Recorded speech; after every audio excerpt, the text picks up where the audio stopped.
سر اس کا جواب تو مریم ہے۔ اور شہباز شریف صاحب کی سیاست دے سکتی ہے۔ دیکھیے اس پہ میں آپ پہ تنقید نہیں کر رہا، لیکن ایک طرز سیاست اپنایا تھا مریم نے، ایک طرز سیاست تھا شہباز صاحب کا جو نون ویری ویل اسٹیبلش تھا۔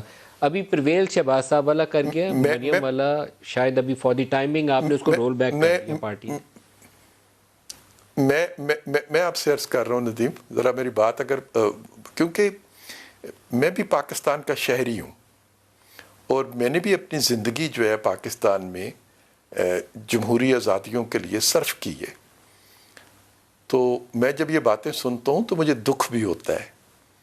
مجھے یہ بتائیے، ایک مذہبی اسکالر پاکستان میں رہ نہیں سکتا، ایک معصوم بچی جس کی ابھی 17-18 سال یا 19 سال عمر ہوئی ہوگی، مشکل سے 13 سال کی عمر سے ملک سے باہر رہ رہی ہے، چل کے 12-13 سال کی عمر سے ملک سے باہر رہ رہی ہے، پاکستان میں آ کے رہ نہیں سکتی۔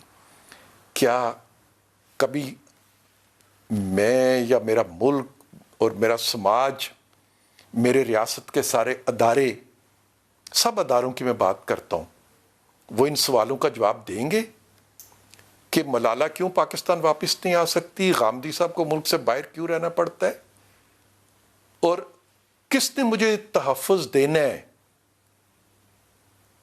کہ میں جو کہنا چاہتا ہوں وہ میں کہہ سکوں؟ وہ تحفظ مجھے کیوں نہیں ملا؟ میں امام حسین کے شہادت کو یزید کے ذمہ نہ ڈالوں اور یہ کہہ دوں کہ کوفہ والوں نے جو خط لکھا تھا اس پہ امام حسین کو یقین نہیں کرنا چاہیے تھا۔ تو یہ ہماری تاریخ کا ایک بڑا المیہ ہے، یہ صرف آج نہیں ہوا، ہم پچھلے 70 سال سے اس کو دیکھتے آئے ہیں کہ لوگوں کو ملک سے باہر بھی جانا پڑتا ہے، لوگوں کو اگلا سوال میں جانے سے پہلے صرف اتنا سم اپ کرنا چاہوں گا کہ پرویز صاحب اس کے یہ جو تینوں کیسز آپ نے گنوائے، اس میں ہمیں اپنی ماضی کا کردار سب کو، بشمول میڈیا، بشمول نواز شریف کی پی ایم ایل این، بشمول پیپلز پارٹی، بشمول عمران خان کی تحریک انصاف اور بشمول اسٹیبلشمنٹ، ان ساروں کو اپنے کردار کے اوپر نظر ڈالنی پڑے گی، پھر آپ کو آپ کے سوال کا اور مجھے بھی میرے سوال کا شاید جواب آسانی سے مل جائے۔ لیکن میں اس سے اگلے سٹیپ پہ آپ کو لے جاؤں، نون لیگ کیا اینٹیسپیٹ کر رہی ہے؟ میں صرف آپ کی بات میں صرف آپ کی بات میں ایک ایڈیشن کرنا چاہوں گا۔ آپ نے سب کا نام لیا، پاکستان کی عدلیہ کو بھی یہ عدلیہ کا فرض ہوتا ہے کہ وہ مجھے ایسا تحفظ فراہم کرے کہ میں بے باکی کے ساتھ اپنی بات کرنے کے قابل ہو جاؤں۔